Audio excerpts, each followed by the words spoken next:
Hello everybody, welcome to the first solution video of daily challenges. तो पहले तो question को देख लेते हैं. There are total of 260 students in a multiple subject test. 190 students passed in math, 16 physics or 17 chemistry.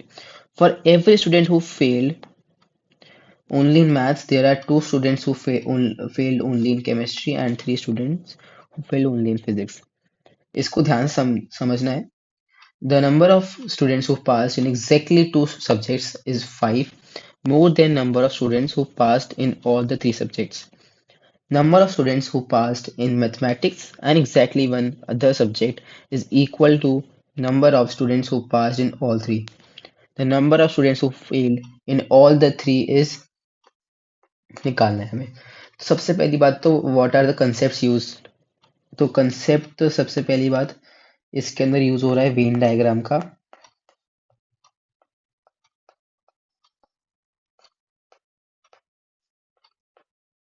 Venn diagram और मतलब Venn diagram उसके अंदर ही आता है, बट हम कह सकते हैं सेट थ्योरी, जिस बेसिकली सेट थ्योरी जिसके अंदर तीन सेट्स इंक्लूड होते हैं. ठीक है ना, ये थ्री सेट्स वाला वर्ड प्रॉब्लम है. ठीक है,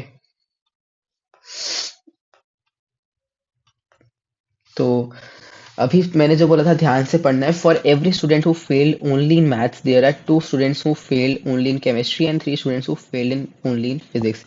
तो इसका मतलब ये है कि हर एक इंसान जो मैथ्स में फेल हो रहा है, मतलब हमने पहले क्लासिफाई कर दिया कि मैथ्स में तो वो फेल हो ही रहा है, उसके बाद वो सेकेंड नंबर पे या तो मतलब उसमें से दो वो हैं जो केमिस्ट्री में फेल हो रहे हैं और तीन वो हैं जो फिजिक्स में फेल हो रहे हैं. मतलब तीन ऐसे हैं जो फिजिक्स के मैथ्स दोनों में फेल हो रहे हैं और दो ऐसे हैं जो केमिस्ट्री मैथ्स में फेल हो रहे हैं. इस क्वेश्चन में का ट्रिकी पार्ट यही है कि यही हम कंफ्यूज यहाँ पे होते हैं कि क्वेश्चन कहना क्या चाह रहा है. ठीक है, सबसे पहली बात तो हम वेन डायग्राम बनाएंगे बनाएंगे तो वेन डायग्राम कुछ ऐसा रहेगा. इसको मैंने क्लासिफाई कर दिया, ये मैथ्स के लिए है, ये केमिस्ट्री के लिए है और ये फिजिक्स के लिए है. फिजिक्स. ठीक है, तो ये A B C D labelling कर दी है. अब अगर हम अकॉर्डिंग टू द क्वेश्चन देखें तो क्वेश्चन पहली बात तो यूनिट सेट देता है 260, फिर बोलता है 190 passed in maths. 190 pass in maths, तो वन अब मैथ्स का मेरे पास ये है सेट. तो मैथ्स मैथ्स का अगर मैं देखूँ तो मैं लिख सकता हूँ a plus b plus C plus d. ये पूरा सेट आ गया इसमें मेरे पास, ये वाला है ना. तो इसको मैं इक्वल टू 190 कह सकता हूँ क्योंकि मुझे ऊपर यहाँ पे ये 190 दिया हुआ है ना. तो ये लिख दिया. अभी हम देखें फिजिक्स का, तो फिजिक्स में कितने पास हुए थे, पहले हम लिख देते हैं बी प्लस सी प्लस ई प्लस एफ. ये कितना आ जाएगा, कितना दिया हुआ है हमें फिजिक्स का पासिंग रेट, फिजिक्स का दिया हुआ है 60, तो ये 60 हो गया. फिर केमिस्ट्री के लिए c plus D plus f plus g, इसमें मेरा पूरा सेट आ गया. ये रहा. ये केमिस्ट्री में कितने पास हुए 75, तो ये इक्वल्स टू 75 आ गया. ये मेरे पास तीन इक्वेशन आई, फर्स्ट सेकेंड और थर्ड. ठीक है, ये तो मेरे पास बेसिक पासिंग रेट आई. अब मैं जो ट्रिकी वाली बात बोल रहा था ना, ये सेकेंड लाइन, इसके अंदर क्या बोलते हैं, every student who failed in maths passed but two students, मतलब कि मैथ्स में जो फेल हुए हैं उसमें से दो हैं जो केमिस्ट्री में फेल हुए हैं. तो मैं ये लिख सकता हूँ कि B is equals to 2f, क्योंकि बी में बी वाले कौन है, जो मैथ्स में फेल हुए हैं और फिजिक्स में फेल हुए हैं, है ना. इसलिए मैं लिख सकता हूँ ये चीज. और मैं ये भी लिख सकता हूँ डी इक्वल्स टू 3f, क्योंकि ये बोला हुआ है कि फिजिक्स में भी फेल हो रहे हैं, तो फिजिक्स का ये पार्ट फिजिक्स में नहीं है ना, तो D equals to 3f. I hope आप समझ पा रहे हैं ना कि ये पार्ट जो था, जो बी पार्ट है, ये मैथ्स और फिजिक्स में कॉमन है, राइट.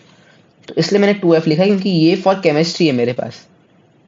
सेम इधर ये फॉर फिजिक्स है, और ये चीज जो है फिजिक्स में इंक्लूड नहीं हो रही है.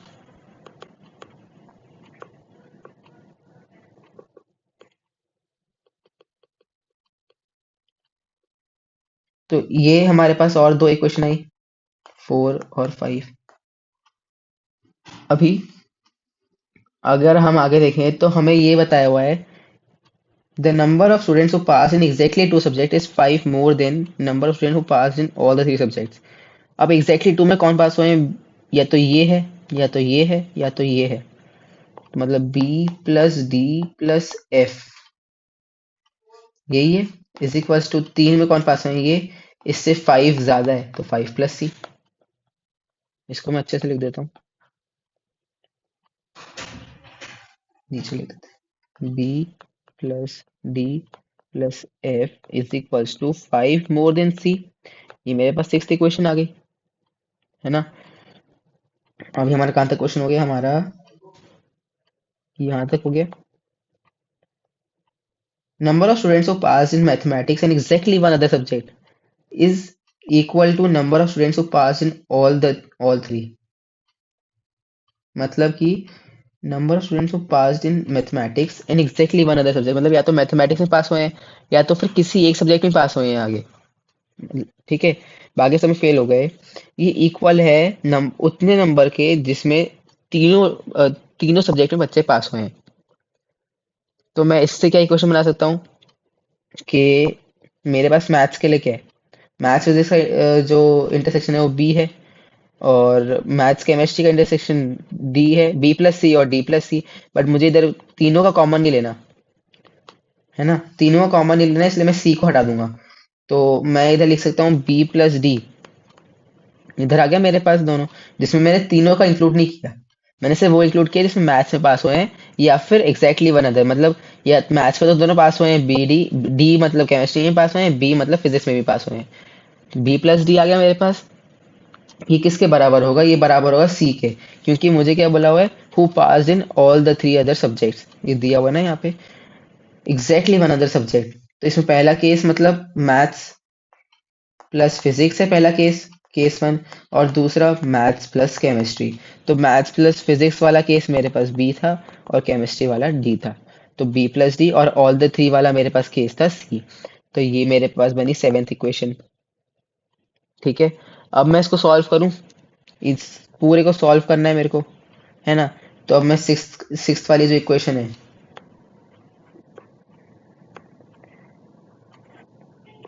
फ्रॉम सिक्स,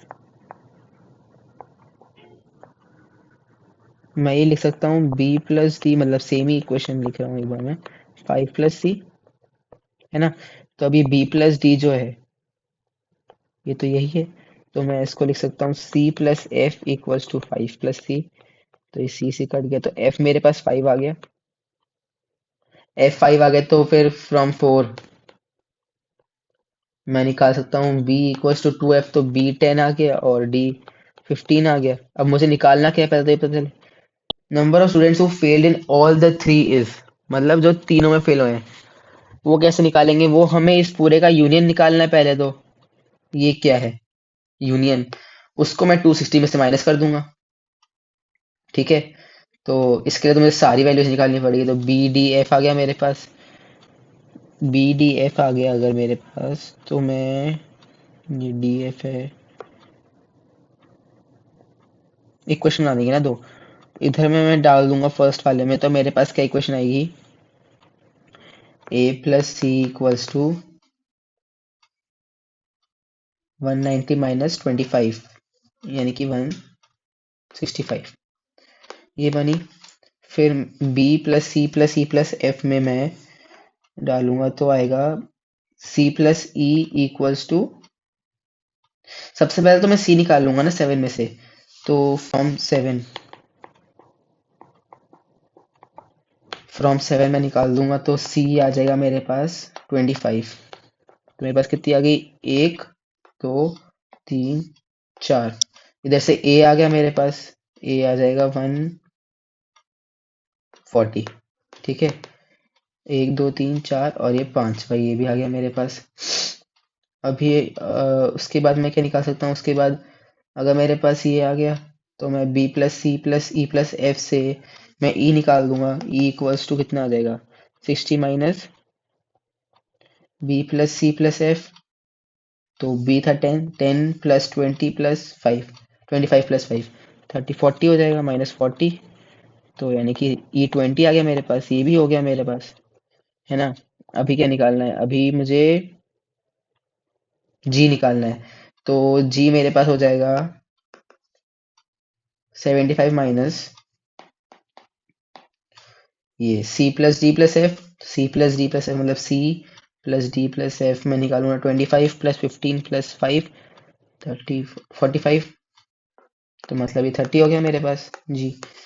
आ गया मेरे पास सब कुछ। तो अब मेरे पास यूनियन निकालना है। तो मैं लिखूं U equals to A plus B plus C plus D plus E plus F plus G, है ना। तो A क्या है 140 प्लस B क्या है B 10, C क्या है 25, एक second, 10 plus 25 plus D 10 plus E 20 plus F 25 नहीं 15 D, फिर F प्लस 5 हो गया प्लस